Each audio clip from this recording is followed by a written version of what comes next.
السلام علیکم ورحمۃ اللہ وبرکاتہ۔ الحمدللہ والصلاة والسلام علی رسول اللہ، اما بعد۔ نماز تراویح میں الحمدللہ آج بھی سوا پارے کی تلاوت ہوئی اور اس میں سورہ عنکبوت کا کچھ حصہ پڑھا گیا ہے۔ سورہ عنکبوت میں جہاں سے آج تلاوت ہوئی، اللہ تعالیٰ نے فرمایا ہے کہ اے نبی صلی اللہ علیہ وسلم کتاب کی تلاوت کیجیے جو کہ آپ کی طرف وحی کی جا رہی ہے، اور نماز کو قائم کیجیے، بے شک نماز برائیوں سے اور فحش کاموں سے روکتی ہے۔ یعنی نماز کے اندر اللہ تعالیٰ نے ایسی صلاحیت رکھی ہے کہ جو آدمی نماز کا اہتمام کرتا ہے تو وہ فحش سے اور برے کاموں سے خود رک جاتا ہے۔ نماز کے اندر ہی ایسی خوبی ہے کہ وہ آدمی کو برائیوں سے روکتی ہے۔ اللہ کا ذکر بہت بڑی چیز ہے۔ کبھی کبھار ہمارے ذہن میں آتا ہے کہ بہت سارے لوگ نماز بھی پڑھتے ہیں اور برائیوں کے اندر میں مبتلا ہوتے ہیں، تو آخر اس کی کیا وجہ ہے؟ مطلب یہ ہے کہ انہوں نے اپنی نماز کا صحیح اہتمام نہیں کیا۔ اللہ نے یہ نہیں فرمایا کہ وہ لوگ نماز پڑھتے ہیں، یصلی نہیں فرمایا، بلکہ فرمایا کہ نماز کا اہتمام کریں، نماز کو قائم کریں۔ قائم کرنے کا مطلب یہ ہے کہ جب نماز کو اس کے آداب کی رعایت کرتے ہوئے اور اس کی پوری شرائط، واجبات، مستحبات، فرائض کا پورا اہتمام کرتے ہوئے پابندی کے ساتھ ادا کریں گے تو انشاءاللہ ضرور ایسی نماز آدمی کو برے کاموں سے روکے گی، اور برائی کی طرف جاتے ہوئے ہی اس کے پیر ڈگمگائیں گے، وہ آگے نہیں بڑھ سکے گا، کیونکہ اس نے نماز کا اچھا اہتمام کیا ہے اور اللہ تعالیٰ کا کلام یقیناً سچا ہے۔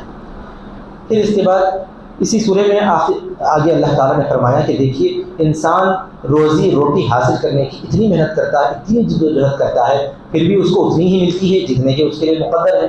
اللہ تعالیٰ نے مثال دیتے ہوئے فرمایا کتنے ہی جانور ایسے ہیں کہ وہ اپنا رزق اٹھا کر نہیں لاتے، اللہ تعالیٰ ہی ان کو رزق کھلاتا ہے۔ اللہ یرزقھا وایاکم، اللہ تعالیٰ ان کو بھی رزق دیتا ہے، تم کو بھی رزق دیتا ہے۔ تو یقیناً رزق کے لیے محنت، جدوجہد اور کوشش تو کرنی ہے، لیکن اتنی ہی کرنی ہے جتنی کہ اس کی ضرورت ہے۔ مسلسل دن رات اسی فکر میں لگے ہوئے ہیں اور اللہ تعالیٰ کی عبادات اور اللہ کے احکامات کا کوئی دھیان نہیں ہے، تو یہ بہت بری بات ہے۔ اللہ تعالیٰ نے اسی کو منع فرمایا، اور آخر میں یہ فرمایا کہ جو لوگ میرے راستے میں کوشش اور جدوجہد کرتے ہیں، ہم ان کے لیے اپنے راستے آسان کر دیتے ہیں۔ اللہ تعالیٰ کے راستے کی طرف کوئی آدمی کوشش کرے گا، محنت کرے گا، آگے بڑھے گا تو اللہ تعالیٰ کچھ نہ کچھ اس کا راستہ نکالے گا۔ جیسے کہ میں ایک مثال عرض کیے دیتا ہوں کہ کبھی کبھار جو ہے کوئی ایسی جگہ ہم پھنس جاتے ہیں، وہاں نماز کا ہم کو بظاہر وقت نظر نہیں آتا، نہیں ملتا، یہ موقع نہیں رہتا، لیکن ہم اگر اس کی فکر میں رہیں، کوشش کریں، اللہ سے دعا کرتے رہیں، تو اللہ تعالیٰ کوئی نہ کوئی ایسی شکل ضرور پیدا کرے گا کہ کچھ جو ہے وقت کے اندر برکت آ جائے گی، تھوڑا بہت وقت ہمیں مل جائے گا، نماز کے لیے بھی موقع فراہم ہو جائے گا اور ہم آسانی سے نماز ادا کر سکیں گے۔ لیکن یہ اسی وقت ہوگا جب کہ آدمی تھوڑی کوشش کرے تو اللہ راستہ آسان کرتا ہے۔ ہم کوشش ہی نہ کریں، نہیں دیکھا جائے گا، اگر موقع ملے تو کر لیں گے، نہیں تو کوئی بات نہیں۔ اس طرح کی باتیں اللہ تعالیٰ کو قطعاً پسند نہیں ہیں۔ پھر اس کے بعد ہے سورہ روم۔ سورہ روم میں اللہ تعالیٰ نے مختلف احکامات دیے ہیں، خاص طور پر توحید اور رسالت کی باتیں بتائی گئی۔ اس میں خاص طور پر ایک چیز یہ ارشاد فرمائی، دنیا کے لوگوں کا حال یہ ہے کہ وہ دنیا کی ظاہری زندگی کو تو خوب جانتے ہیں، یعلمون ظاہرا من الحیات الدنیا وہم عن الآخرۃ ہم غافلون، لیکن آخرت سے بالکل غفلت میں مبتلا ہے۔ اور جو لوگ دنیا کے ظاہر کو خوب جاننے والے ہیں، انہی کو آج دنیا میں اونچا، سمجھدار، قابل اور انتہائی انٹیلیجنٹ سمجھا جاتا ہے، حالانکہ اللہ تعالیٰ ایسے آدمی کو عقل مند نہیں قرار دیتا۔ عقل مند اللہ کی نگاہ میں وہ آدمی ہے جو اللہ کی عبادت کرتا ہے اور اپنے رب کو پہچانتا ہے، وہی اصل عقل مند ہے۔ اور جو لوگ دنیا کو جانتا تو ہے لیکن آخرت سے غافل ہے، وہ عقل مند کہلانے کے لائق نہیں۔ پھر آگے اللہ تعالیٰ نے توحید کی کچھ نشانیاں بیان فرمائی، ارشاد فرمایا ہے وَمِنْ آیَاتِهِ أَنْ خَلَقَكُم مِّن تُرَابٍ، اللہ کی نشانی ہے کہ اللہ نے تم کو مٹی سے بنایا ہے، پھر تم ایک صحت مند، تن و من انسان بن کر موجود ہو۔ یعنی آدم علیہ السلام کو مٹی سے بنایا اور انہی کی پوری نسل جو ہے اصل اس کا مادہ مٹی ہی ہے، اسی وجہ سے مٹی فرما دیا گیا ہے۔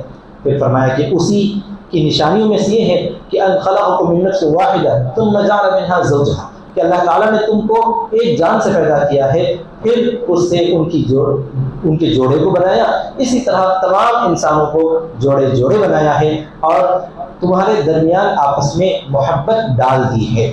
یعنی شوہر اور بیوی آپس میں ایک دوسرے سے محبت کے ساتھ رہتے ہیں اور رہنا ہی چاہیے، تبھی زندگی کی گاڑی صحیح آسانی سے گزر سکتی ہے۔ اسی طرح آگے اللہ تعالیٰ کی نشانی یہ بھی بیان فرمائی ہے کہ وہ اللہ تعالیٰ تم کو جو ہے بجلی دکھاتا ہے، تمہارے دل میں ایک طرح کا ڈر بھی ہوتا ہے، ایک طرح کی امید بھی پیدا ہوتی ہے۔ ڈر کس بات کا؟ کہیں ایسا نہ ہو کہ بجلی گر جائے اور تباہی مچ جائے، اور امید کس بات کی؟ کہ اس بجلی کے بعد جو ہے، بجلی کی کڑکڑاہٹ اور چمک کے بعد اللہ تبارک و تعالیٰ بارشیں نازل فرمائے گا، تو پھر ہمارے لیے خوشیاں ہی خوشیاں ہوں گی، ہمارے جو ہے کھیت سرسبز ہوں گے، پانی پینے کو میسر ہوگا۔ یہ خوشی اور خوف کے درمیان جو ہے ایک طرح کا اللہ تبارک و تعالیٰ جو ہے بجلیاں چمکا کر اور بجلیوں کی آوازیں پیدا کر کے تمہارے لیے ایسی کیفیت بناتا ہے کہ تم خوشی میں بھی رہتے ہو اور خوف میں بھی رہتے ہو، امید میں بھی رہتے ہو، ڈر میں بھی رہتے ہو۔ یہ اللہ کی نشانی ہے، لیکن اکثر انسان اس پر غور فکر نہیں کرتے۔ اور آخر میں فرمایا اللہ کی نشانی یہ بھی ہے کہ اللہ تعالیٰ نے قیامت کو قائم کرنے کا وعدہ فرمایا ہے، اور قیامت ضرور قائم ہو کر رہے گی۔ پھر آگے سورہ روم میں اللہ تبارک و تعالیٰ نے انسان کی کیفیت بیان فرمائی کہ انسان کو جس وقت پیدا کیا گیا انتہائی ضعیفی میں تھا، ایک چھوٹا سا بچہ تھا، کیا حیثیت ہے اس کی؟ کوئی حیثیت نہیں، دودھ پینے کے لیے بھی اپنی ماں کا محتاج ہے۔ پھر جب آہستہ آہستہ بڑا ہوتا ہے، صحت مند ہوتا ہے، نوجوان ہوتا ہے، طاقتور ہوتا ہے، پھر ایک دور ایسا آتا ہے پھر واپس کمزوری کی طرف لوٹ کر چلا جاتا ہے، پھر دوسروں کو محتاج بن جاتا ہے۔ تو انسان کا آغاز بھی کمزوری اور انسان کا انجام بھی کمزوری، درمیان میں تھوڑی سی جو مدت ہے جس کو جو ہے طاقت دی گئی، تو طاقت کی نشے میں چور ہو کر اپنے رب کو، مالک حقیقت کو بھول جاتا ہے، اور یہ انسان کی بہت بڑی کمزوری ہے۔ پھر اللہ فرماتا ہے قیامت جب قائم ہوگی نا، تو اس وقت مجرم لوگوں کو تقسیم کر دیا جائے گا۔ جو سب سے بڑے مجرم ہوں گے وہ آگے آگے رہیں گے جہنم کے راستے کی طرف، اور جو چھوٹے مجرم رہیں گے وہ ان کے پیچھے پیچھے دوزخ کے راستے کی طرف ان کے ساتھ ساتھ چلتے رہیں گے، اور سب جہنم میں جا پڑ جائیں گے۔ مجرم لوگوں کا یہ حال ہے، لیکن جو نیک لوگوں کا حال ہے ان کا یہ حال ہے کہ انہیں اللہ تعالیٰ اپنے فضل سے جنت میں پہنچائے گا، اور ہمیشہ ہمیشہ کے لیے ان کو جنت میں مقام نصیب ہوگا۔ پھر اس کے بعد سورہ لقمان ہے۔ سورہ لقمان قرآن مجید کی وہ صورت ہے جس میں حضرت لقمان حکیم کی کچھ نصیحتیں ذکر کی گئی ہیں۔ انہوں نے اپنے بیٹے کو نصیحتیں کرتے ہوئے فرمایا کہ اے بیٹے، اللہ کے ساتھ کسی کو شریک مت کرو، کیونکہ شرک کرنا بہت بڑا جرم ہے، بہت بڑا ظلم ہے۔ انہوں نے یہ بھی فرمایا نصیحت کرتے ہوئے کہ اے بیٹے، تم جو ہے دوسرے لوگوں کے سامنے تکبر مت کرو، اپنے گالوں کو یعنی اپنے کلوں کو کھلا کر مت رکھو، یعنی کہ تکبر سے جو ہے منہ کھلا کھلا کر رکھنے کی عادت بہت بری عادت ہے، ایسا مت کرو۔ اور اسی طرح یہ بھی نصیحت کی کہ دیکھو تم چلا چلا کر کسی سے بات مت کرو، اس لیے کہ چلانا گدھوں کی عادت ہوتی ہے، انسان چلایا نہیں کرتے، اچھی بات کرتے ہیں۔ اسی طرح انہوں نے یہ بھی نصیحت فرمائی کہ اکڑ کر مت چلو، اور اپنی آواز میں جو ہے نرمی پیدا کرو، بہت زیادہ بھی باریک نہیں بلکہ درمیانی میانہ روی کے ساتھ رہو۔ یہ انہوں نے نصیحتیں فرمائی، بہترین نصیحتیں ہیں۔ سورہ رحمان کے آخر میں اللہ تعالیٰ نے ان 5 باتوں کا ذکر فرمایا ہے جو اللہ کے پاس جس کا علم ہے اور انسان ان باتوں کو نہیں جانتا۔ فرمایا ان اللہ عنده علم الساعة، اللہ ہی قیامت کے علم کو جانتا ہے، وَيُنَزِّلُ الْغَيْثَ، اور بارشوں کو وہی برساتا ہے، اور بارش کب کس موقع پر کس جگہ ہوگی وہی اللہ جانتا ہے۔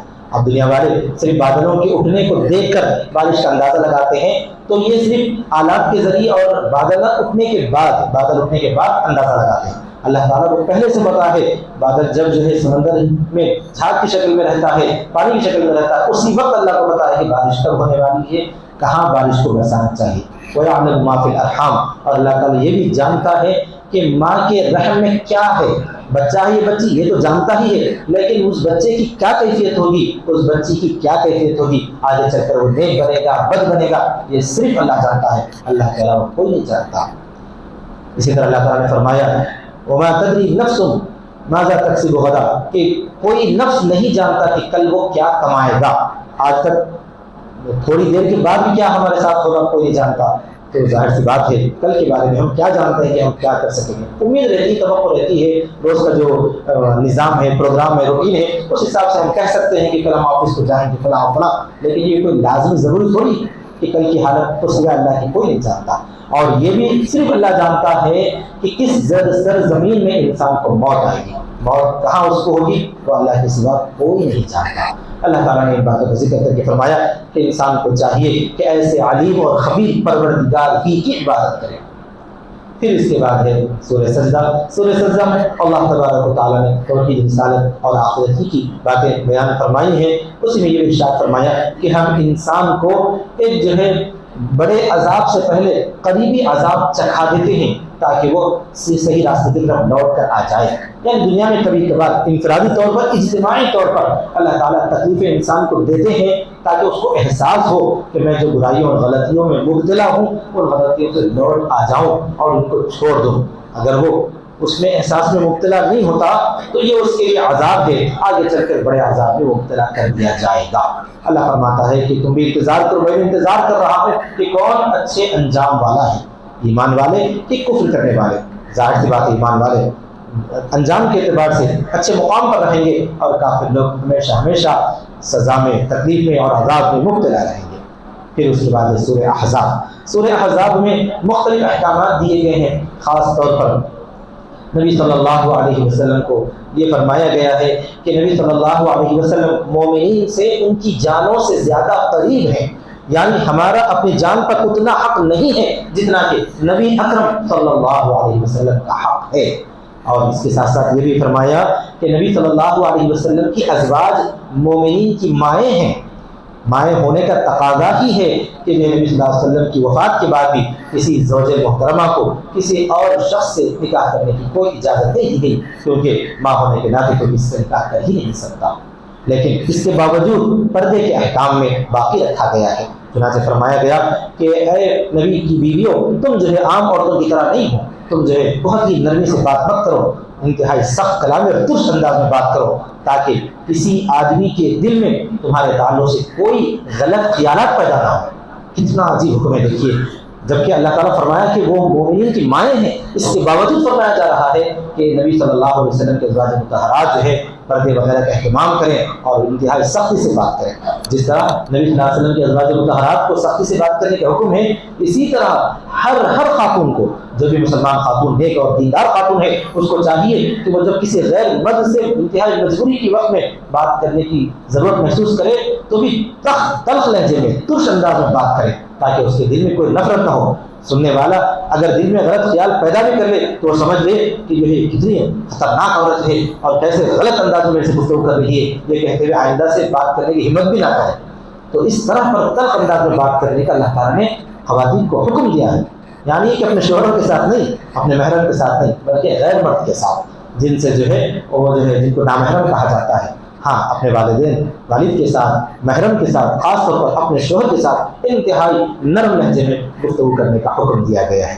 اسی طرح اور بھی بہت سارے احکام دیے گئے ہیں، انہی میں یہ فرمایا اے ایمان والو، تم جو ہے کسی کے گھر میں بلا اجازت داخل نہ ہو۔ اگر تم کو کوئی جو ہے کھانے کے لیے مدعو کرے، خاص طور پر یہاں نبی صلی اللہ علیہ وسلم کے لیے فرمایا گیا ہے، لیکن حکم میں عام ہے کہ جب کوئی تم کو کھانے کے لیے مدعو کرے تو جاؤ کھانا کھاؤ، کھانے سے فارغ ہونے کے بعد فوراً جو ہے جگہ چھوڑ دو اور چلے جاؤ، زیادہ دیر تک گفتگو کرتے مت بیٹھو کہ جو ہے وہاں بلانے والے کو تکلیف ہو جائے۔ چنانچہ ہم دیکھتے ہیں کہ ہمارے ماحول اور معاشرے میں اس کی بہت اصلاح کی ضرورت ہے۔ ہم تو جو ہے کھانے کا جو وقت ہے، وقت میں کافی دیر سے پہنچ جاتے ہیں تو داعی کو تکلیف ہو جاتی ہے، پھر اس کے بعد فارغ ہونے کے بعد بھی دیر تک بیٹھے رہتے ہیں، اس سے بھی داعی کو تکلیف ہوتی ہے۔ اس میں بہت ساری اصلاح کرنے کی ہم کو ضرورت ہے۔ اسی کے ساتھ ساتھ جو ہے سورہ احزاب میں نبی اکرم صلی اللہ علیہ وسلم کو یہ بھی فرمایا گیا ہے کہ جو لوگ اسلام کی بہتری کرنے کے لیے مختلف طریقوں سے حملہ آور ہو رہے تھے، اللہ تعالیٰ نے ان کے ظلم اور ستم سے مسلمانوں کو اور جو ہے اسلام کی حفاظت کی فرمائی، اسلام کے قلعے یعنی مدینہ منورہ کی حفاظت فرمائی، اور اللہ تعالیٰ کا جو وعدہ ہے وہ وعدہ پورا ہو کر رہا۔ جبکہ مسلمان انتہائی کسر پرسی کے عالم میں تھے، پریشان ہو رہے تھے، منافق لوگ تانے دے رہے تھے کہ اب تو جو ہے مسلمانوں کا کام تمام ہو جائے گا اور جو ہے مدینے کی شرین بجا دی جائے گی اور مسلمانوں کو ہمیشہ کے لیے یہاں سے پھیر دیا جائے گا، نعوذ باللہ، اس طرح کے تانے دیے جا رہے تھے۔ لیکن اللہ تعالیٰ نے ایسے حفاظت فرمائی کہ خندق کی رائے سلمان فارسی نے دی، مدینہ منورہ کی حفاظت ہو گئی اور تمام مسلمان محفوظ رہے، اور اللہ تعالیٰ نے مسلمانوں کی ایسی مدد کی کہ انشاءاللہ یہ اسلام کا بول بالا قیامت تک باقی رہے گا، قائم رہے گا۔ اللہ تعالیٰ ہم سب کو قرآن مجید کو سمجھنے اور اس کے مطابق اپنی زندگی گزارنے کی توفیق نصیب فرمائے، آمین۔